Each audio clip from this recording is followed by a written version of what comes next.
all-out NFL coverage here as the NFL Draft is tonight. Joining me today is Matt Verderame, NFL Director at Fansided.com, member of the Pro Football Writers of America. You can find him on Twitter at Matt Verderame. Matt, thanks for being with us. How excited are you for tonight? I'm excited. It's been a long journey to get here. A lot of mock drafts, so I'm excited to actually see the real one. Yeah, this has got to be a sigh of relief for you finally, right? Yeah. It's been pretty much a pain train of mock drafts for the last 3 months, so I'm excited to actually see how it's going to shake out. And it's a draft with a lot of intrigue. There really isn't a whole lot of certainty. That's pretty much the first pick. Now, we're focused here on the Giants, on the Jets, on the Bills. I would say because they have the first pick of the three New York teams, the Jets are where we're going to start. Everything they do is predicated on what Tennessee does it too, right? If Mariota's there, are they going to take him? And if they don't, if he's not there, what are they going to do? Well, I think Mariota will be gone. If the Jets don't trade up to the second spot, which I don't think they'll do, I think Mariota's gone either to Tennessee to 2 or to some team that trades into 2, whether that be San Diego, whether it be Philadelphia. I think Cleveland is probably the best bet to trade into 2. If it does happen, if the Jets hold firm at 6, Mariota is gone.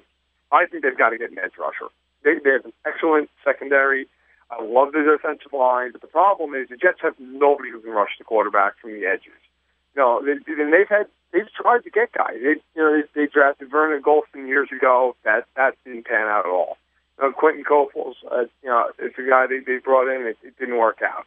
Or at least, hasn't worked out quite the way they thought it would. So there are so many edge rushers in this draft. Ray and Gregory have fallen due to off-field issues. Ray also has some injury concerns, but there are still guys like Vic Beasley, Bud Dupree. Dante Fowler will probably be gone. If he's there, I think the Jets would take him immediately.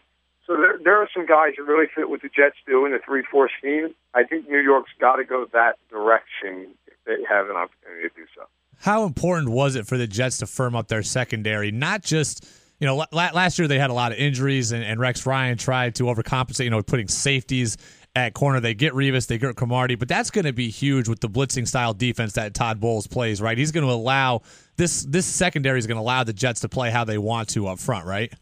Absolutely. And you always hear the moniker, well, it's passingly. Well, and that's true.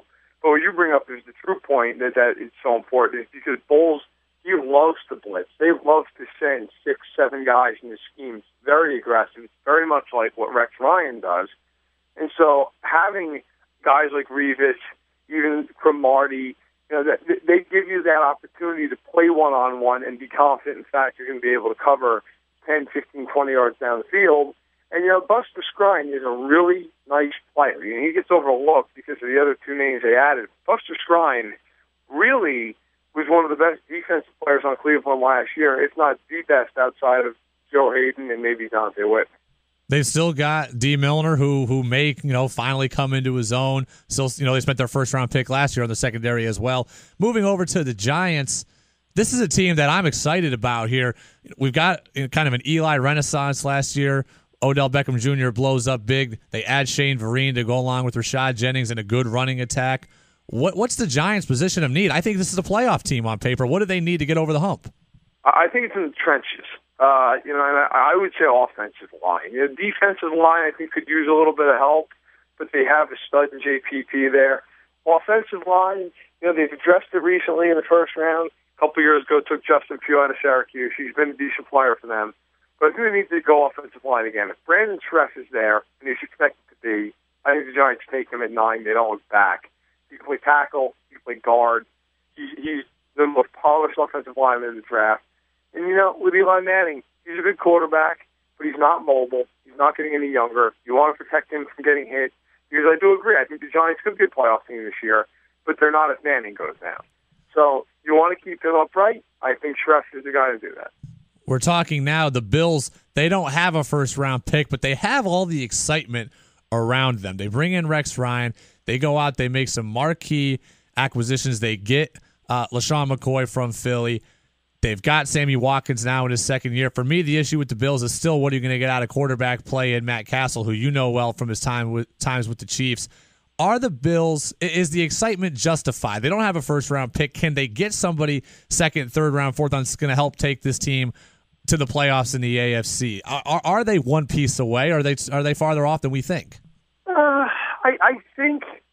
I think the excitement is justified from the standpoint that the Bills roster is better, and I like Rex Ryan as a better coach than Doug Marrone. So I think the Bills got better, and whenever you get better, there's justifiably some excitement. The problem, like you just said, is they don't have a quarterback. They play in the division with Tom Brady, and they're going to run into the same problem the Jets are going to run into. The bottom line is everybody in the offseason is going to talk about how the Bills, the Jets, they're going to challenge New England. But when they get on the field and it's Tom Brady against Geno Smith and it's Tom Brady against E.J. Manuel or Matt Castle, they're not going to win. They may win occasionally. But they're not going to win enough to do that in New England. So you're looking at a wild card spot. And I think the Bills are going to have a tough time getting there because of that quarterback. In the second round, if I'm Buffalo, if there is any quarterback there that they think can do something, I take him immediately. In fact, if I'm the Bills, if Bryce Petty falls, I think Bryce Petty's going to go in the top 25 picks. Just my opinion. If he falls out of that, if I'm the Bills, I'm doing whatever I possibly can to trade up to get him. Because I think if they have a quarterback, I think that team can win 11 games.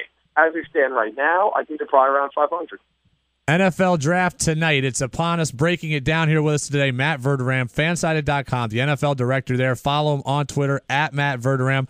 Matt, you're going to be in Chicago for the draft tonight. I know it's going to be busy. We'll be following with you. Thanks for being with us. Thanks a lot, Brady. I appreciate it.